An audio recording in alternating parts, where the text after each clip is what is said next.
नमस्कार, current affair MCQs programme में आपका स्वागत है। आइए शुरुआत करते हैं अभ्यास प्रश्न से। प्रश्न था, निम्नलिखित कथनों पर विचार कीजिए। एक दूरसंचार विभाग द्वारा वर्ष 2020 में लॉन्च किए गए पीएम वाणी ढांचे का उद्देश्य पूरे भारत में विशेष रूप से ग्रामीण क्षेत्रों में सार्वजनिक वाईफाई हॉटस्पॉट का विस्तार करना है। दो राष्ट्रीय डिजिटल संचार नीति 2018 का उद्देश्य डिजिटल बुनियादी ढांचे और सेवाओं को बढ़ाकर भारत को डिजिटल रूप से सशक्त अर्थव्यवस्था में बदलना है। उपयुक्त कथनों में से कौन सा यहाँ से सही है या फिर है? केवल एक, केवल दो, एक और दो दोनों, या फिर ना तो एक और ना ही दो। इसका सही जवाब है ऑप्शन सी, एक और दो दोनों, यानी दोनों कथन सही हैं। दूरसंचार विभाग यानी डीओटी द्वारा वर्ष 2020 में लॉन्च किए गए पीएम वाणी फ्रेमवर्क का उद्देश्य पूरे भारत में विशेष रूप से ग्रामीण क्षेत्रों में सार्वजनिक वाईफाई हॉटस्पॉट का विस्तार करना है। अतः कथन एक सही है। यह दुकानदारों जैसे स्थानीय व्यवसायों को वाईफाई हॉटस्पॉट स्थापित करने, सस्ती इंटरनेट पहुंच प्रदान करने और राष्ट्रीय डिजिटल संचार नीति 2018 के लक्ष्यों का समर्थन करने की अनुमति देता है। राष्ट्रीय डिजिटल संचार नीति 2018 का उद्देश्य डिजिटल बुनियादी ढांचे और सेवाओं को बढ़ाकर भारत को डिजिटल रूप से सशक्त अर्थव्यवस्था में बदलना है। अतः कथन दो भी सही है। तो इस तरह इस प्रश्न का सही जवाब है ऑप्शन सी, एक और दो दोनों। आइए शुरुआत करते हैं आज के एपिसोड की। पहला प्रश्न है, अपभ्रंश कला शैली से संबंधित निम्नलिखित कथनों पर विचार कीजिए। एक, उत्तराखंड क्षेत्र इस शैली का मूल स्थान है। 11वीं से 15वीं शताब्दी तक पश्चिमी भारतीय चित्रकला पर इसका प्रभुत्व रहा। 3, प्रारंभ में बौद्ध विषयों पर ध्यान केंद्रित करते हुए बाद में इसमें शैव विषयों को भी शामिल किया गया। उपरोक्त कथनों में से कितने सही हैं? केवल एक, केवल दो, सभी तीन, या फिर कोई भी नहीं। इसका सही जवाब है ऑप्शन ए, केवल एक। अपभ्रंश कला शैली की उत्पत्ति गुजरात और मेवाड़ राजस्थान में हुई। अतः कथन एक सही नहीं है। इसने 11वीं से 15वीं शताब्दी तक पश्चिमी भारतीय चित्रकला पर अपना प्रभुत्व बनाए रखा। अतः कथन दो सही है। प्रारंभिक चित्रकारी ताड़ के पत्तों पर बनाई जाती थी, लेकिन बाद में कागज पर प्रायः पुस्तक चित्रण के रूप में बनाई जाने लगी। शुरुआत में जैन विषयों पर ध्यान केंद्रित करते हुए बाद में इसमें वैष्णव विषयों को शामिल किया गया, जिसमें गीत गोविंद और धर्मनिरपेक्ष प्रेम शामिल थे। अतः कथन 3 सही नहीं है। तो इस तरह इस प्रश्न का सही जवाब है ऑप्शन ए, केवल एक। अगला प्रश्न, जिम कॉर्बेट राष्ट्रीय उद्यान के संबंध में निम्नलिखित कथनों में से कौन सा सही है? एक, यह उत्तराखंड में स्थित है तथा यह वर्ष 1973 के प्रोजेक्ट टाइगर पहल के तहत शामिल पहला क्षेत्र था। 2, इसकी स्थापना वर्ष 1936 में बंगाल टाइगर के संरक्षण हेतु हैली राष्ट्रीय उद्यान के रूप में की गई थी। उपरोक्त कथनों में से कौन सा यहाँ से सही है या फिर है? केवल एक, केवल दो, एक और दो दोनों, या फिर ना तो एक और ना ही दो। इसका सही जवाब है ऑप्शन सी, एक और दो दोनों। उत्तराखंड के नैनीताल जिले में स्थित Jim Corbett national park Corbett tiger reserve का हिस्सा है। यह वर्ष 1973 के प्रोजेक्ट टाइगर पहल के तहत शामिल होने वाला पहला क्षेत्र था। अतः कथन एक सही है। इसकी स्थापना वर्ष 1936 में बंगाल टाइगर के संरक्षण हेतु हैली राष्ट्रीय उद्यान के रूप में की गई थी तथा इसे भारत के सबसे पुराने राष्ट्रीय उद्यान के रूप में मान्यता प्राप्त है। अतः कथन 2 सही है।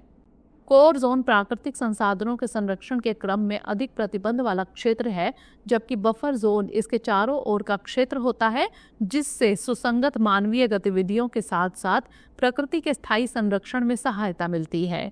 तो इस तरह इस प्रश्न का सही जवाब है ऑप्शन सी, एक और दो दोनों। अगला प्रश्न, प्रस्तावना के संबंध में निम्नलिखित कथनों पर विचार कीजिए। 1, इसे 26 नवंबर 1949 को अपनाया गया।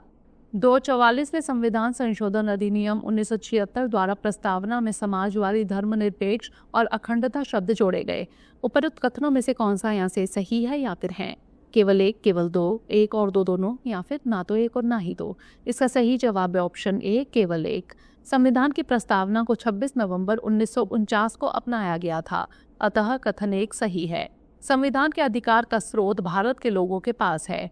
42वें संशोधन अधिनियम 1976 ने प्रस्तावना में समाजवादी, धर्मनिरपेक्ष और अखंडता शब्द जोड़े गए। अतः कथन 2 सही नहीं है। तो इस तरह इस प्रश्न का सही जवाब है ऑप्शन ए, केवल एक। अगला प्रश्न, नवीनतम घोषित रातापानी बाघ अभयारण्य कहाँ स्थित है? छत्तीसगढ़, मध्य प्रदेश, उत्तर प्रदेश या फिर राजस्थान? इसका सही जवाब है ऑप्शन बी, मध्य प्रदेश। हाल ही में मध्य प्रदेश के रातापानी वन्यजीव अभयारण्य को पर्यावरण, वन और जलवायु परिवर्तन मंत्रालय से स्वीकृति मिलने के बाद टाइगर रिजर्व घोषित किया गया। बता दें कि यह निर्णय राष्ट्रीय बाघ संरक्षण प्राधिकरण द्वारा दिया गया।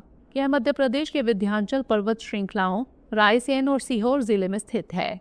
भोपाल लगभग 30 किलोमीटर के करीब स्थित है। यह नर्मदा नदी के उत्तरी किनारे के समानांतर स्थित है तथा कोलार नदी इसकी पश्चिमी सीमा बनाती है।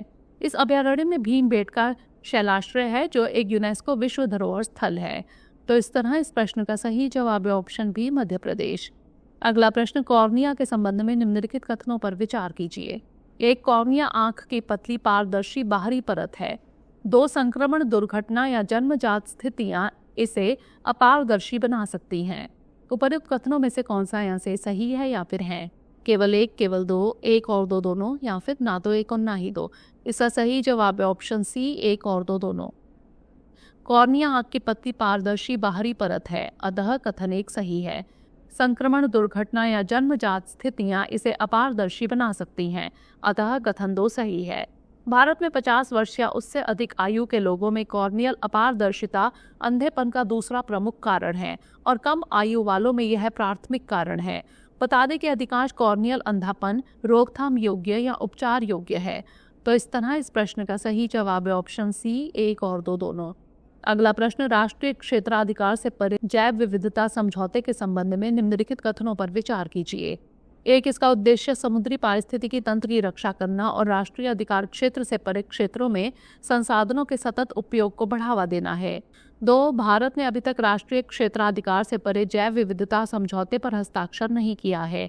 उपयुक्त कथनों में से कौन सा यहाँ से सही है या फिर है? केवल एक, केवल दो, एक और दो दोनों या फिर ना तो एक और ना ही दो? इसका सही जवाब है ऑप्शन ए, केवल एक। BBNJ समझौता, इसका उद्देश्य समुद्री पारिस्थितिकी तंत्र की रक्षा करना और राष्ट्रीय अधिकार क्षेत्र से परे क्षेत्रों में संसाधनों के सतत उपयोग को बढ़ावा देना है, अतः कथन एक सही है।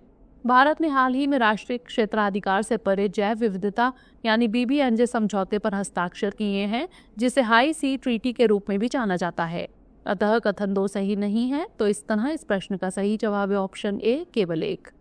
अगला प्रश्न, निम्नलिखित कथनों पर विचार कीजिए। एक, भारत ने UNFCCC COP28 में ग्रीन क्रेडिट पहल की शुरुआत की। 2, ग्लोबल स्टॉकटेक वर्ष 2015 में पेरिस समझौते के तहत स्थापित एक आवधिक समीक्षा तंत्र है। उपयुक्त कथनों में से कौन सा यहाँ से सही है या फिर है? केवल एक, केवल दो, एक और दो दोनों या फिर ना तो एक और ना ही दो? इसका सही जवाब है ऑप्शन सी, एक और दो दोनों। भारत ने UNFCCC COP28 में ग्रीन क्रेडिट पहल की शुरुआत की ताकि नवीन पर्यावरण कार्यक्रमों और उपकरणों के आदान प्रदान के लिए एक सहभागी वैश्विक मंच बनाया जा सके, अतः कथन एक सही है। जल शक्ति मंत्रालय के तहत राष्ट्रीय स्वच्छ गंगा मिशन के नेतृत्व में UNFCCC COP28 में global river cities alliance launch किया गया। ग्लोबल स्टॉकटेक वर्ष 2015 में पेरिस समझौते के तहत स्थापित एक आवधिक समीक्षा तंत्र है, अतः कथन 2 सही है। तो इस तरह इस प्रश्न का सही जवाब है ऑप्शन सी, एक और दो दोनों। अगला प्रश्न, प्राकृतिक कृषि के संबंध में निम्नलिखित कथनों पर विचार कीजिए। एक, प्राकृतिक कृषि एक रसायन मुक्त कृषि है। 2, राष्ट्रीय प्राकृतिक कृषि मिशन को स्थिरता और जलवायु लचीलेपन की दिशा में कृषि प्रथाओं को वैज्ञानिक रूप से पुनर्जीवित तथा मजबूत करने के लिए शुरू किया गया है। उपयुक्त कथनों में से कौन सा यहाँ से सही है या फिर है? केवल एक, केवल दो, एक और दो दोनों या फिर ना तो एक और ना ही दो? इसका सही जवाब है ऑप्शन सी, एक और दो दोनों।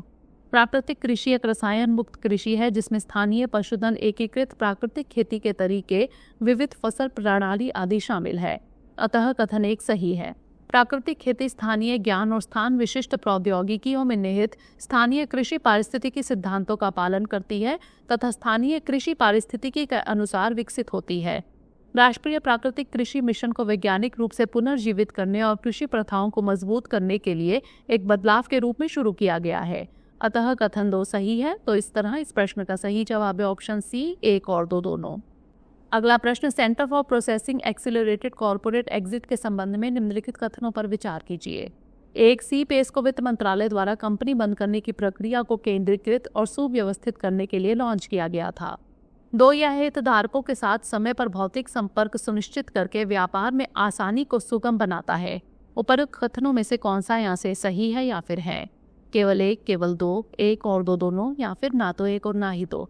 इसका सही जवाब है ऑप्शन डी, ना तो एक और ना ही दो, यानी दोनों कथन गलत हैं।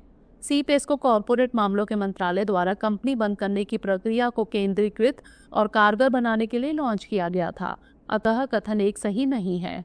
यह हितधारकों के साथ भौतिक संपर्क की आवश्यकता को समाप्त करके व्यापार करने में आसानी को सुगम बनाता है, अतः कथन दो सही नहीं है। सीपेस ने कंपनी बंद करने की प्रक्रिया को कुशलतापूर्वक 70 से 90 दिनों तक सुव्यवस्थित कर दिया है। इसका उद्देश्य 6 महीने के भीतर कंपनियों को स्वैच्छिक रूप से बंद करने की प्रक्रिया में तेजी लाना है। तो इस तरह इस प्रश्न का सही जवाब है ऑप्शन डी, ना तो एक और ना ही दो। अंतिम प्रश्न, निम्नलिखित विशेषताओं पर विचार कीजिए। एक, यह हड़प्पा सभ्यता का एकमात्र बंदरगाह शहर है। दो, इसका उत्खनन वर्ष 1954 में SR राव ने किया था। 3, स्थान पर राष्ट्रीय समुद्री विरासत परिसर का निर्माण किया जा रहा है। उपर्युक्त विशेषताओं के आधार पर निम्नलिखित में से कौन से स्थल का सर्वोत्तम वर्णन किया गया है? कालीबंगा, लोथल, बनावली या फिर राखीगढ़ी? इसका सही जवाब है ऑप्शन बी, लोथल। गुजरात के भाग क्षेत्र में स्थित लोथल हड़प्पा सभ्यता के सबसे दक्षिणी स्थलों में से एक है। ऐसा माना जाता है कि इसका निर्माण 2200 ईसा पूर्व में हुआ था। इसका उत्खनन वर्ष 1954 में SR राव ने किया था। गुजराती में लोथल का अर्थ है मृतकों का टीला। यहाँ विश्व का सबसे प्राचीन ज्ञात गोदीवाड़ा था, जो शहर को साबरमती नदी के प्राचीन मार्ग से जोड़ती थी। लोथल को अप्रैल 2014 में यूनेस्को विश्व धरोहर स्थल के रूप में नामित किया गया था। तो इस तरह इस प्रश्न का सही जवाब है ऑप्शन बी, लोथल। आइए नोट कर लेते हैं अभ्यास प्रश्न। निम्नलिखित कथनों पर विचार कीजिए। एक, बाह्य अंतरिक्ष पृथ्वी के वायुमंडल से परे और आकाशीय पिंडों के बीच विशाल विस्तार को संदर्भित करता है। 2, भारत ने बाह्य अंतरिक्ष पर संयुक्त राष्ट्र की सभी 5 संधियों पर हस्ताक्षर और अनुसमर्थन किया है। उपरोक्त कथनों में से कौन सा यहाँ से सही है या फिर है? केवल एक, केवल दो, एक और दो दोनों, या फिर ना तो एक और ना ही दो? इसका उत्तर हमें कमेंट सेक्शन में ज़रूर भेजिएगा। मिलेंगे अगले एपिसोड में नए प्रश्नों के साथ। तब तक के लिए पढ़ते रहिए and stay motivated. Dear viewers, अपने एग्जाम की तैयारी को और बेहतर करने के लिए हमारे चैनल को लाइक, शेयर और सब्सक्राइब करना न भूलें।